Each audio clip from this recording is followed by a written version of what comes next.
Innal hamdalillah nahmaduhu wa nasta'inuhu wa nastaghfiruh wa na'udzu billahi min shururi anfusina wa sayyiati a'malina may yahdihillahu fala mudilla lahu wa may yudlilhu fala hadiya lahu asyhadu an la ilaha illallah wahdahu la syarika lah wa asyhadu anna muhammadan abduhu wa rasuluh Allahumma salli wa sallim wa barik ala Muhammadin wa ala alihi wa sahbihi wa man tabi'ahum bi ihsanin ila yaumiddin.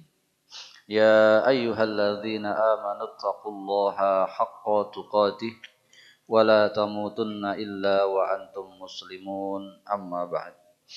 Hadirin jamaah salat subuh yang saya hormati dan dimuliakan oleh Allah Subhanahu wa taala.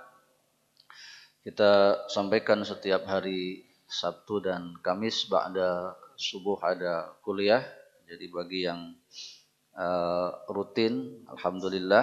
Bagi yang tidak, maka ini bisa dijadikan sebagai sarana untuk istirahat atau singgah yang bermanfaat, yakni adanya ta'lim, sehingga semoga suasana istirahat bapak-bapak atau ibu-ibu yang sementara mungkin menunggu pasien bisa lebih bermanfaat waktunya. Baik, para hadirin yang saya hormati dan dimuliakan oleh Allah Subhanahu wa taala, kita bersyukur jika diri kita dalam keadaan sehat, tetapi yang sakit juga tetap harus bersyukur karena dua-duanya sama-sama ada kebaikannya. Dan belum tentu yang sehat ya bisa lebih mendapatkan pahala daripada yang sakit. Yang sehat, yang badannya kuat, tapi waktunya disia-siakan untuk hal-hal yang tidak bermanfaat, tentu sia-sia belaka.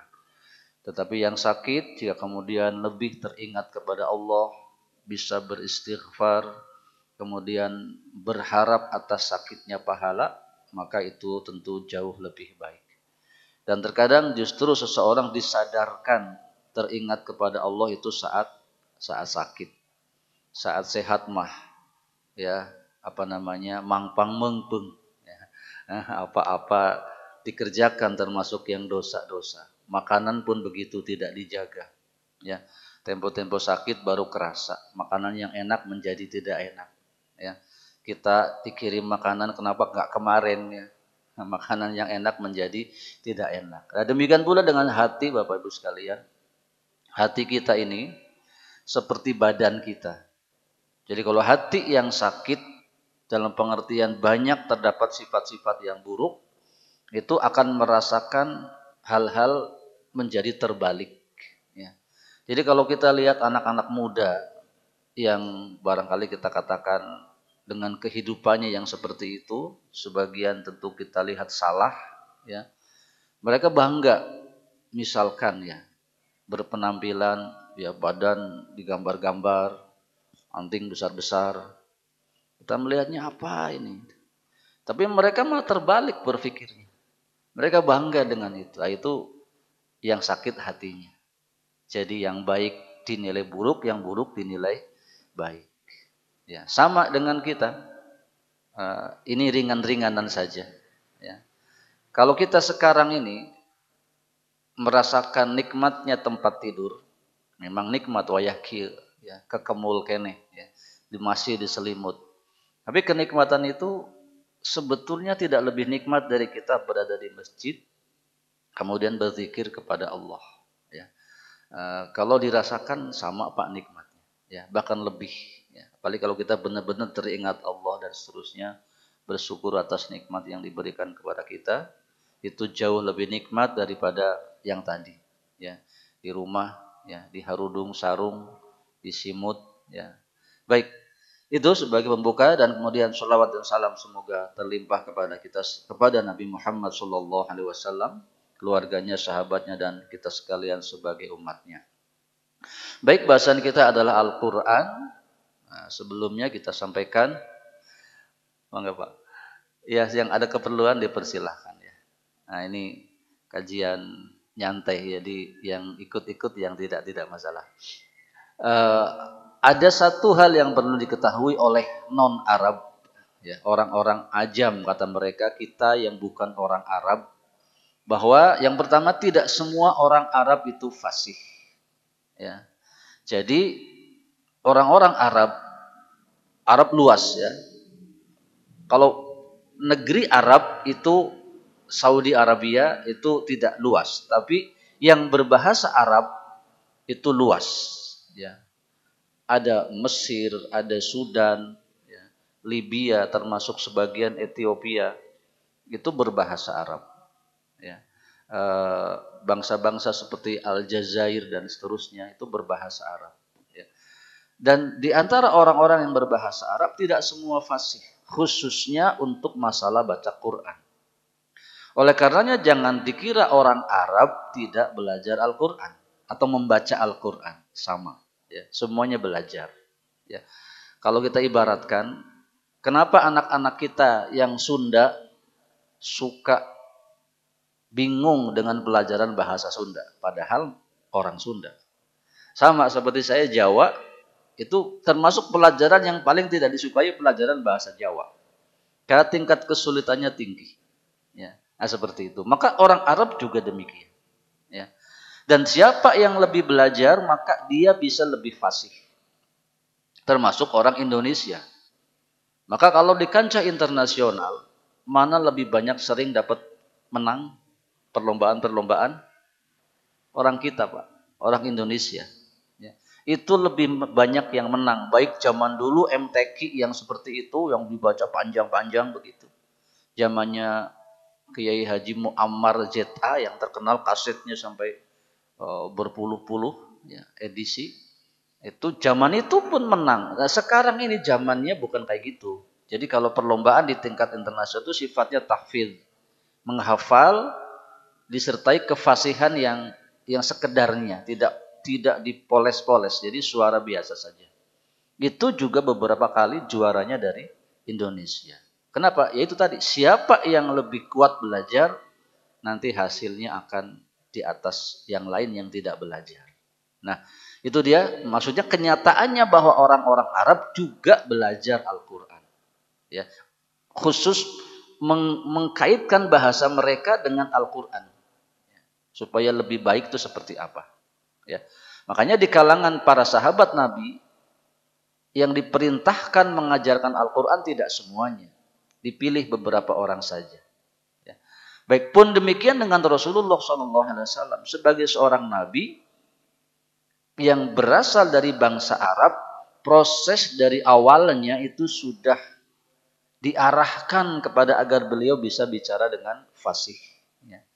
Kita tahu bahwa beliau itu waktu kecil dan memang bangsa Arab seperti itu pada awal-awal sebelum sempurnanya Islam datang kepada mereka, bayi itu dititipkan kepada ibu yang lain.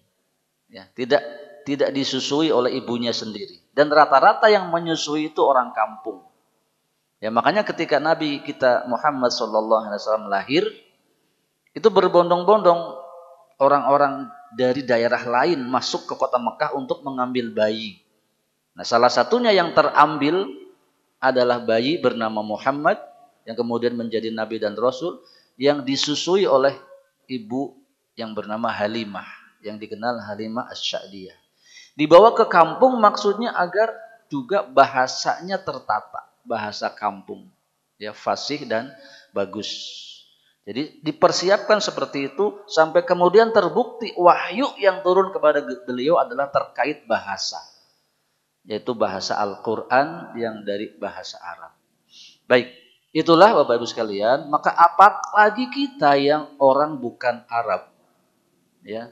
Maka jangan pernah merasa bangga sudah bisa baca ini, tetapi belum pernah dicek.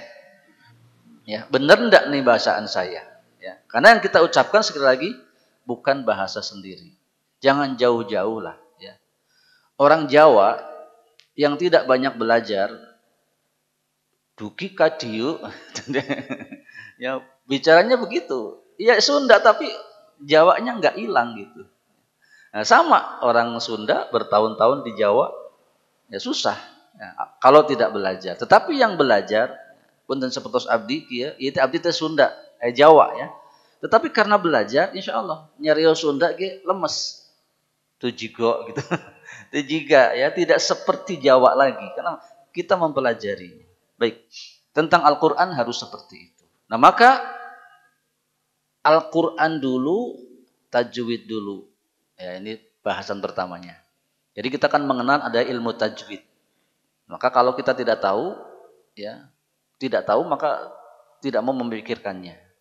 Al-Qur'an itu dengan tajwid atau ilmu tajwid lebih dulu Al-Qur'an. Jadi Al-Quran diturunkan oleh Allah kepada malaikat Jibril kepada Nabi Muhammad SAW yang beliau dengan bahasanya yang sangat fasih atau paling fasih, ya. Kemudian diberikan atau disampaikan kepada para sahabat. Nah, para sahabat yang berbahasanya juga yang paling fasih lah yang kemudian dipilih untuk mewariskan Al-Quran kepada generasi berikutnya. Beredar di kalangan Arab tidak ada masalah, no problem pada masa itu dengan memang bahasa yang belum tercampur aduk dengan bahasa-bahasa daerah lain. Itu pun nanti makanya ada yang namanya qiraah. Qiraah itu bukan lagam, ya bukan bagaimana meliuk-liuknya, bukan, tetapi lahjah, ya. Cara membaca orang tuh daerah satu dengan daerah lain di Arab berbeda-beda. Makanya muncul kenapa yang paling dikenali oleh kita adalah adanya bahasa-bahasa atau ucapan-ucapan imalah, miring, ya. Wadduhi wallaili idza saji, itu bukan dibuat-buat. Daerah tertentu nggak bisa disuruh wadduha, itu sulit. Ya. Maka sepanjang riwayat itu disahkan dari riwayat yang mutawatir, maka silakan pakai. Ya. Nah, seperti kita nih, kita ini umumnya Indonesia dan mayoritas umat Islam di dunia itu menggunakan riwayat Hafiz, Imam Hafiz dari Asim, ya, radhiyallahu anhu. Jadi sama. Nah, nanti ada riwayat lain. Ada yang tidak bisa ya, hum nggak bisa. Mereka humu. Ya. Ada yang al dengan a itu tidak jelas, ya. Al-ardu, ya. Jadi bukan al-ardu tapi al-ardu, itu ada seperti itu. Ya, jadi itu di kalangan bangsa Arab. Nah, setelah itu kemudian beredarlah Islam ke seluruh penjuru dunia. Timbul kesulitan-kesulitan. Orang Asia, apalagi seperti China, Jepang, dan lainnya, itu lebih sulit. Nah, maka para ulama menggagas ilmu tajwid agar semuanya bisa seragam ucapannya. Ya. Muncul ilmu tajwid. Dimulai dari bagaimana ilmu tajwid itu, kalau kita di Indonesia mengenal ilmu tajwid itu rata-rata dimulai dari idhar, idgham, iqlab yang kayak gitu-gitu. Ya. Itu sebetulnya hiasan yang kalau tidak terlalu dibaguskan juga tidak mengurangi atau tidak merubah makna. Ya. Maka pelajaran ilmu tajwid yang semestinya yang pertama diberikan kepada kita semua dulu adalah tentang makharijul huruf. Ya. Bagaimana ucapan-ucapan itu sesuai. Ya. Tempat keluarnya di mana sehingga ucapannya pas. Ya. Nah, maka saya beritahu dalam ilmu tajwid bahasan yang paling penting, ya, nomor satu adalah tentang makharijul huruf. Tempat-tempat keluarnya huruf kita kenali sehingga nanti pas. Kita buktikan, ya, bahwa huruf itu memang keluar dari mulut, Bapak Ibu. Semua huruf keluar dari mulut, tapi bagian mulut yang mana? Ya, bagian mulut kita apa saja? Bibir, kemudian lidah, ya, kemudian ada langit-langit atas, ya, tengah, depan. Langit-langit itu panjang dari awal sampai akhir. Kemudian ada gusi, ada gigi, itu semua terlibat dalam pengucapan huruf. Ya. Kalau tidak percaya, ya, saya kasih tahu bahwa huruf ba itu keluar dari dua bibir. Jadi bibir atas bawah terlibat. Ba. Coba saja, salah satu bibir dipencet gini.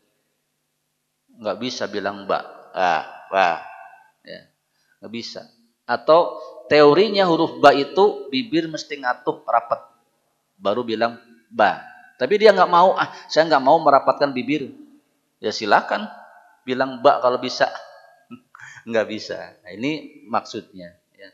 Kemudian nanti ada gunnah namanya. Ya, gunnah ini bagian untuk keindahan Al-Quran. Ya. Gunnah itu keluarnya di rongga hidung. Ya, jadi kalau nun tasydid, mim tasydid itu nanti namanya gunnah. Itu keluar di rongga hidung di sini. Jadi kita bilang inna, nah sambil bilang inna, hidung dipencet nggak mungkin bunyi. Nggak bisa bunyi, karena tempatnya di situ. Ini sebelum kita masuk ke teori, ini filosofinya harus dikenali dulu. Ya. Kemudian nanti ada huruf lain, alhamdulillah dari 28 huruf hijaiyah, sebagian besar sama cara mengucapkannya dengan huruf kita. Ya. Contohnya huruf sin, sa. Ini sama persis dengan huruf s, sa, sa. Nah, sama persis. Ya. Tapi nanti huruf yang sa, nomor 3 ya, alif, ba, nomor 4, alif, ba, ta, sa. Nah, huruf sa ini beda dengan yang tadi, yang kayak perahu titik 3. Nah, itu bunyi dia sa. Kalau Indonesia tulisannya TSA. Ya. Coba kalau TSA bacanya apa sebetulnya? Kan bingung kita sebetulnya. Tesa atau apa? Sebagian atnya kena, esnya nggak kena. Nah, maka untuk huruf-huruf seperti ini wajib tahu makhraj. Ya, kalau tidak diucapkan sesuai dengan makhrajnya, dia nggak bunyi. Ya, maka nanti dikenali bahwa huruf sa itu keluar dari ujung lidah. Kalau ini lidah, ini ada ujungnya. Ini berjumpa dengan gigi seri atas. Ini 2 gigi seri atas, ibaratnya dia harus ngumpul gini. Ya. Kemudian bunyikan huruf es yang tadi, sama, esnya sama. Tapi lidahnya yang beda. Jadi ya, sa. Jadi agak seperti digigit kata orang. Padahal tidak, dia naik ke atas. Nah, sa, si, su. Nah, itu bunyi huruf sa. Dan itu nggak bisa kalau nggak kayak gitu lidahnya. Coba saja. Diturunkan sedikit ya bunyi sa. Ya. Nggak bisa, nggak bunyi kalau tidak begitu. Kalau posisi lidah nggak kayak gini, itu nggak bunyi. Atau bunyi yang lain. Ya. Nah, dalam perkara seperti ini, ya, jika nanti salah ucap dalam bahasa Arab itu nanti ada perbedaan makna. Ya. Kata ismun pakai sin tadi ya, ismun itu nama. Maka kita bismi dengan nama. Tapi kata ismun dengan sa itu artinya dosa. Ya. Ismun atau keburukan, wala ta'awanu bil ismi wal udwan. Ya. Jangan ta'awanu alal birri wat taqwa wala ta'awanu alal ismi wal udwan. Ismi yang itu sa. Artinya jangan tolong bantu dalam dosa dan keburukan atau permusuh-musuhan. Ya. Nah, itu kalau ismun nama, ya, bismi, ismi nama saya. Nah, seperti itu. Itu kalau dirunut ke situ begitu. Jadi bacaan yang kita ucapkan jadi salah artinya. Meskipun difahami, Pak. Jadi kadang ya tidak berlebihan juga. Jadi kalimat-kalimat yang biasa diucapkan itu cara memahaminya ya dikaitkan dengan kalimat berikutnya, atau sudah ma'ruf seperti itu orang menyebutnya salah tidak apa-apa, tetap dinilai benar. Ya. Contohnya kita punya anak namanya Anissa, dipanggilnya naon? Ica kan? Ica Kahartos dia yang dipanggil Anissa. Enggak salah ya, tetapi bahasanya salah enggak? Salah ya. Anak kecil yang belum bisa masih cadel, dia pergi ke warung beli pelmen, difahami enggak? Difahami ya. Nah, tapi salah apa tidak?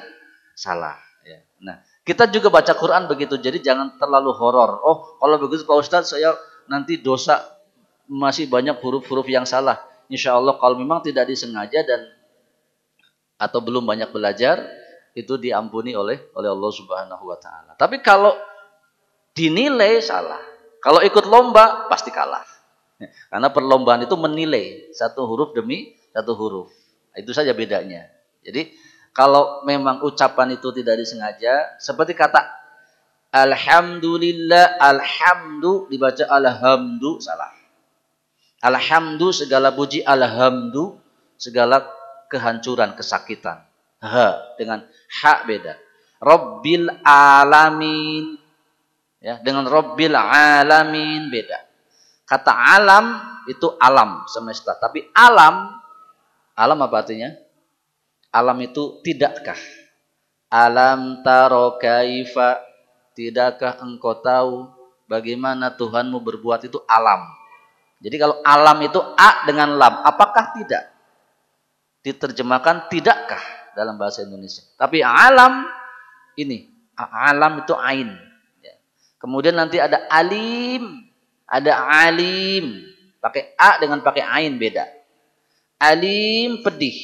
Innallaha azabun, ada dalam Quran azabun alim, azab yang pedih.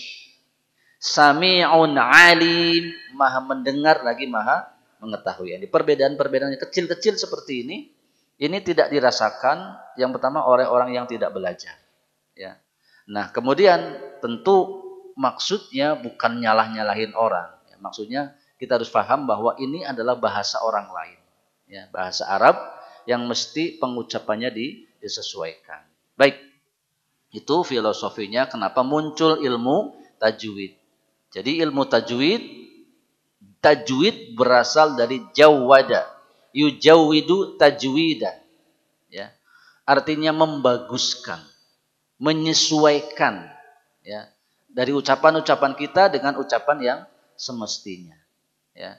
Maka dalam salah satu definisinya Al-Imam sahabat Nabi yang mulia Ali bin Abi Thalib radhiyallahu anhu mengatakan bahwa ini dikutip oleh Al-Imam Al-Jazari bahwa tajwid tajwid adalah ikhraju kullu harfin min makhrajihi ma'a i'ta'ihi haqqahu wa mustahaqqahu. Jadi tajwid adalah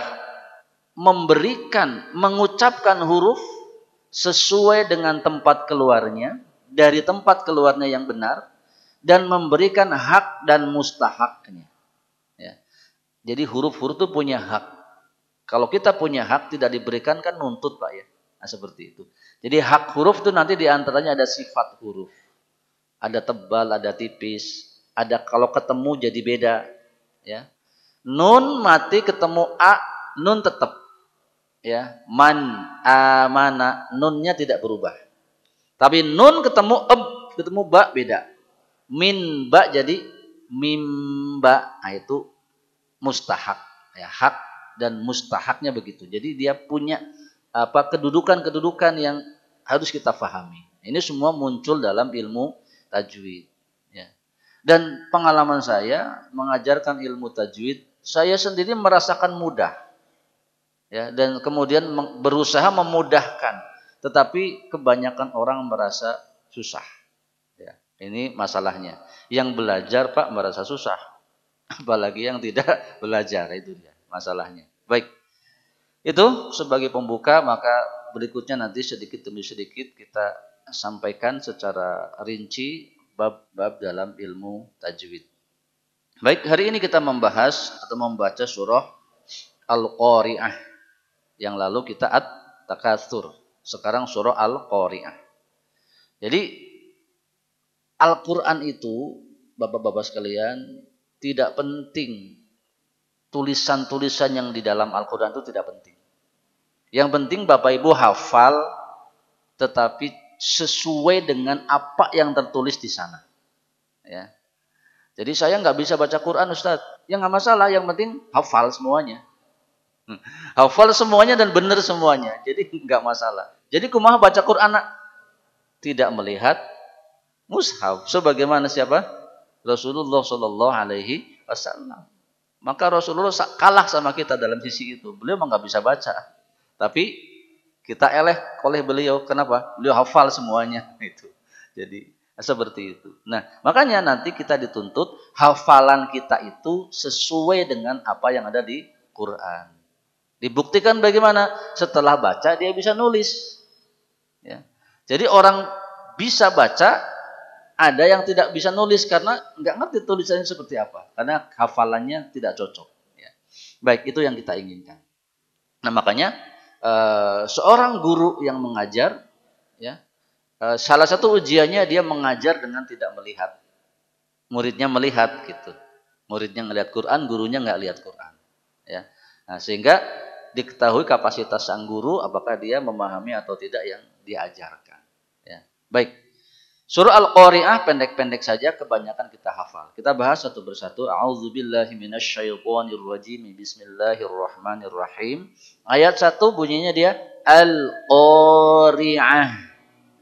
Al-Qari'ah. Al-Qari, ya. Hurufnya yang kedua qaf, o.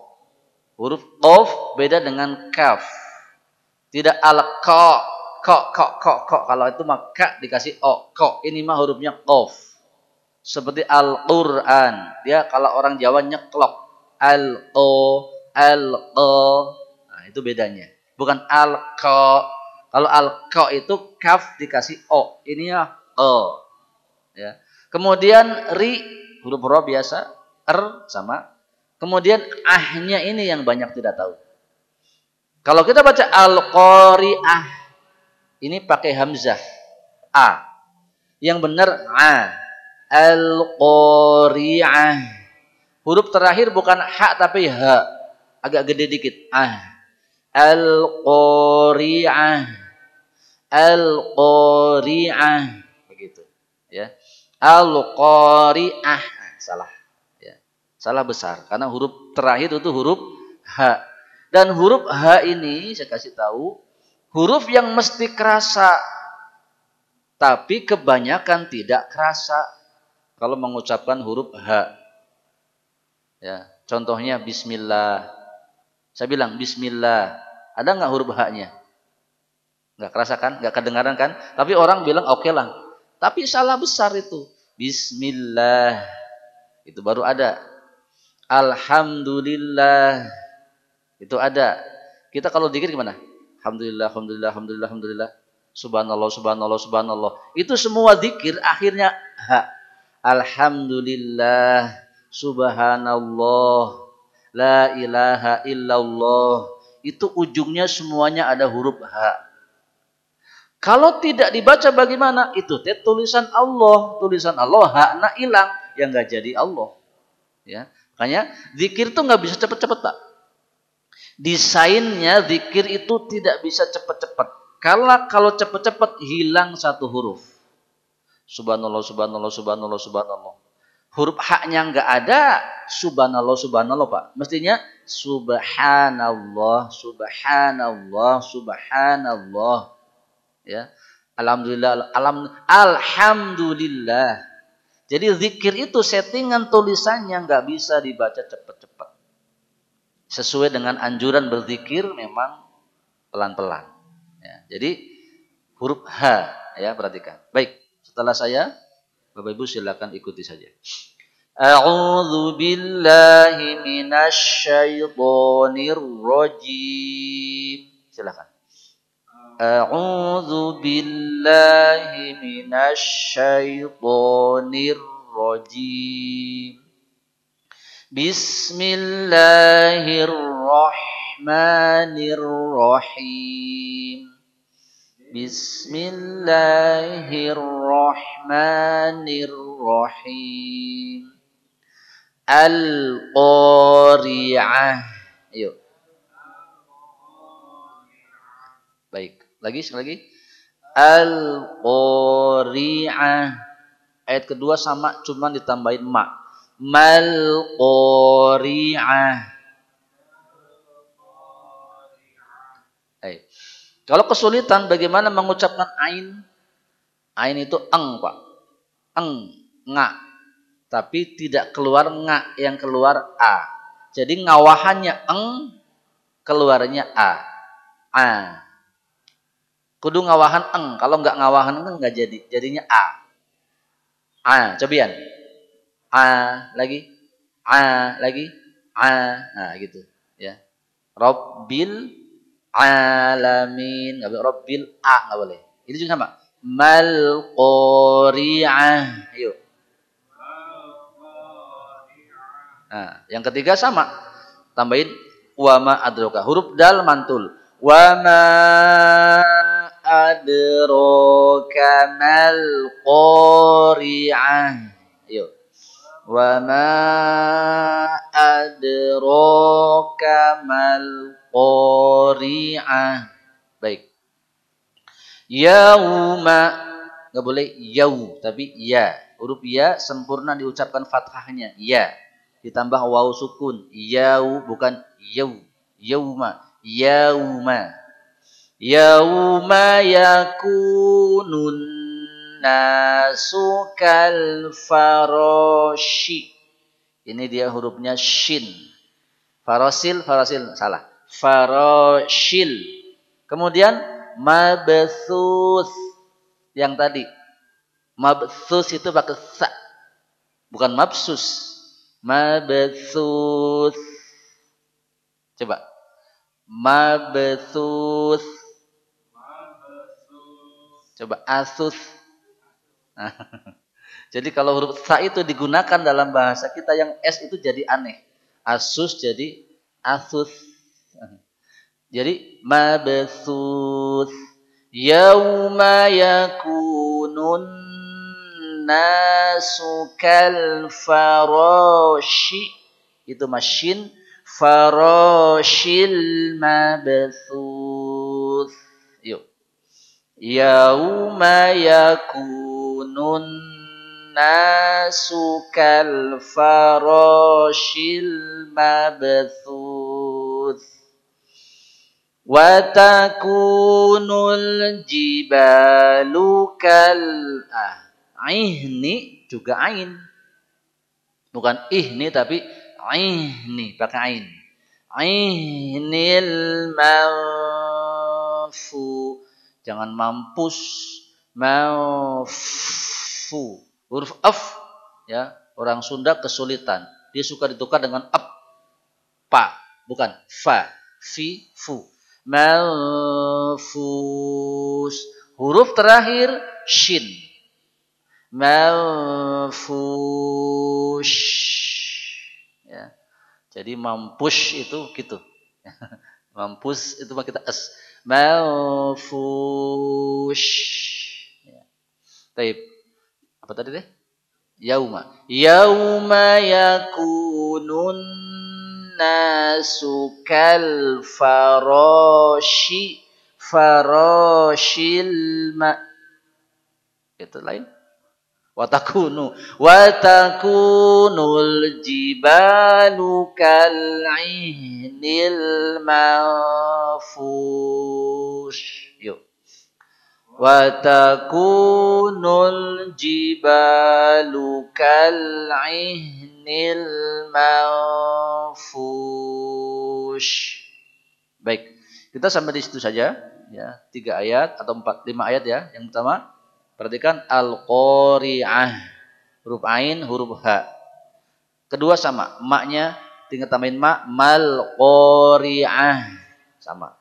Ketiga sama, tambahin wa ma adraka. Wa ma kalau bisa panjangkan. Wa ma adraka mal qari'ah. Sama, ya. Kemudian yauma yakunun nasu kal farashi. Ingat-ingat. Farashil mabthus. Sa-nya.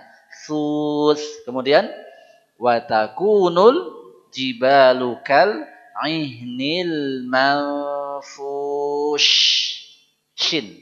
Shin yang mana? Shin itu yang minasyaiton. Coba. Minasyaiton. Syukur coba. Syukur ya. Coba. Ah, itu shin itu ya. Manfush.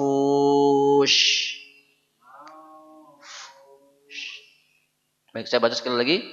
Bismillahirrahmanirrahim. Enggak. Bismillahirrahmanirrahim. Al-Qari'ah. Mal qari'ah. Wa ma adraka mal qari'ah. Adraka mal qari'ah. Yauma yakunun nasu kal farashil mabthuth.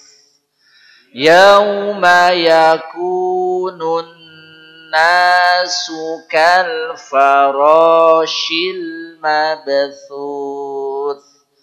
Wa takunul jibalu kal'i ainil manfush. Wa takunul jibalu kal'inil manfush.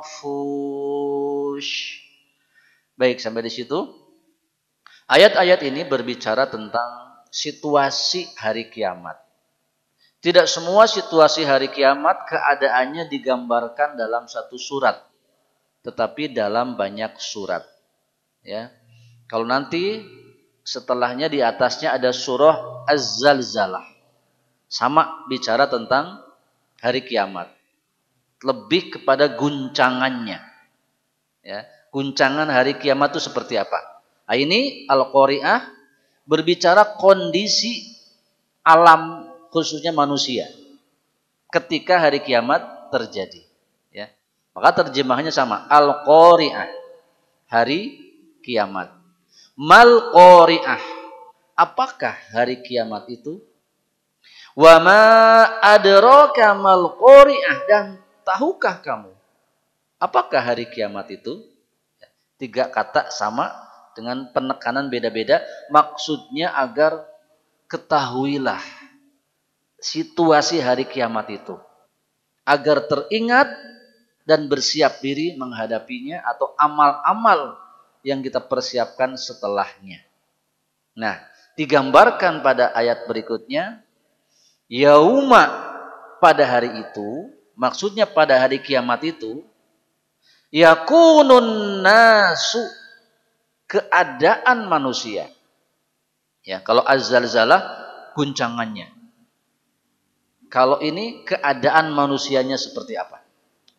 Yauma yakunu, keadaan manusia pada saat itu, ya, kal farosh, seperti siraru, bahasa Sunda nama. Bahasa Indonesia apa? Laron, ya. Anai-anai. Kita nggak paham anai-anai itu sebetulnya apa. Yang kita pahami laron atau siraru. Silaru apa siraru berarti? Ayo, silaru ya. Ini saya ragu-ragu. Saya belum cek ke kamus apakah siraru apa silaru. Silaru ya Bu ya. Nah, itu manusia seperti itu. Maksudnya apa? Kita lihat laron-laron yang ada pada malam hari. Terbangnya nggak jelas. Karena awalnya dia itu bukan hewan terbang. Jadi laron itu dia hewan di dalam apa namanya? Tanah ya Pak ya. Nah, lalu tiba-tiba terbang Pak. Diberi sayap, maka terbangnya awut-awutan nggak jelas. Kadang-kadang bertubrukan satu sama lain. Bahasa gampangnya paciwuh. Nah, itulah manusia tatkala kejadian hari kiamat. Lari berhamburan, paciwuh, sebagian injak, sebagian yang lainnya. Seperti kalau di stadion ada kerusuhan. Keluar, ya seperti itu. Sebagian terinjak dan mati. Dan seterusnya. Jadi itu kondisi manusia. Kemudian, watakunul jibal, dan keadaan gunung-gunung. Jibal jamak dari jabalun. Jabalun satu gunung, jibal gunung-gunung. Ya, di dunia ada banyak gunung. Di Urang aya gunung, aya Tangkuban Perahunya gunung. Di dekat saya ada gunung tapi bohong. Jadi gunung bohong. Entah apa filosofinya itu gunung bohong, tapi adalah bukit kecil gitu ya. Nah, itu watakunul jibal, keadaan gunung-gunung. Ihnil manfush, seperti bulu-bulu yang dihambur-hamburkan. Jadi bapak-bapak bawa keranjang kasih bulu, kemudian kasih kipas angin, terbang, ya, dihambur-hamburkan. Nah, gunung tuh seperti itu, bayangkan, ya, gunung Merapi yang segede gitu, sekarang baru atasnya saja yang pecah, ya, meletus. Nanti dia terangkat dengan akar-akarnya, ya. Dan dahsyatnya ini tidak difahami oleh orang-orang zaman dulu yang tidak tahu bahwa gunung itu katanya ke atas ada, ke bawah ada, nancep di bumi itu. Dan nanti dia terangkat dan apung-apungan. Maka kondisi yang sangat mengenaskan, mengerikan. Nah, itu gambarannya tentang hari kiamat sampai di situ dalam Al-Qari'ah. Nanti dalam surat lain ada langit pecah, ada bumi bertabrakan dengan benda yang lain di langit ini, itu di surat yang lain. Khusus di surah Al-Qari'ah ini, ingat-ingat dua kejadian di hari kiamat. Satu, manusia berhamburan seperti anai-anai yang berterbangan. Kemudian gunung-gunung dijadikan seperti bulu-bulu yang dihambur-hamburkan. Jadi sangat mengerikan. Nanti berikutnya bicara tentang hisab, ya, amalan-amalan. Bahwa fa'amma man saqulat mawazinuh, ya, maka barang siapa yang berat timbangan kebaikannya, ya, fahuwa fi 'isyatir radiyah, maka dia ada dalam kehidupan yang memuaskan. Artinya setelah kiamat terjadi dia bahagia, ya. Berat timbangan amal. Adapun wa amma man khaffat mawazinu, dan adapun orang-orang yang ringan timbangannya, maksudnya kebaikannya sedikit, fa ummuhu, tempat kembalinya hawiyah, neraka hawiyah. Jadi ternyata untuk masuk surga tidak harus steril dari dosa. Ya nggak mungkin kita Pak steril dari dosa. Cukup pas ditimbang teh, kebaikan kita lebih banyak dari keburukan. Ya, ini juga bukan mempromosikan agar bapak-bapak buat dosa, bukan. Ya. Maksudnya perbanyak kebaikan, dosa mah kadang-kadang tidak bisa dihindari. Nanti pas ditimbang saja berat mana kebaikan dan keburukan. Kalau berat kebaikan, alhamdulillah, kita akan dalam keadaan kehidupan yang memuaskan, artinya bakal masuk surga. Nah, panjang bahasa tapi intinya itu, ya. Untuk orang-orang yang timbangan kebaikannya sedikit, fa ummuhu hawiyah, tempat kembalinya. Disebut ummu di situ. Maka kada ibu-ibu jangan pakai panggilan ummu hawiyah. Ya, maka kan ada umuan ya di kalangan ibu-ibu. Kalau ibu-ibu TK biasanya ibu mamah, mamah Rizki, mamah Nova dan seterusnya.